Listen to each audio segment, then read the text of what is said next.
If you're like me and you're wondering, what the heck is this two-screen preview and when does it come up? Let me explain. I accidentally just figured it out. If I'm normally editing like this and I just happen to have my timeline up with some layers on it, I can scroll back and forth on the timeline and notice I don't quite have the timing right of when this text appears. If I select the text and then I start to change the size, immediately the two-screen pops up.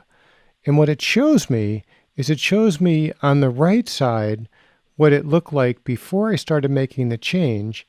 And then on the left side, it shows me what it will look like if I change it. So that's exactly where I want to put the bar opening. And I let go. Now my screen is, if I play this, it'll disappear exactly the right time. So there you go. The two-screen preview mode explained.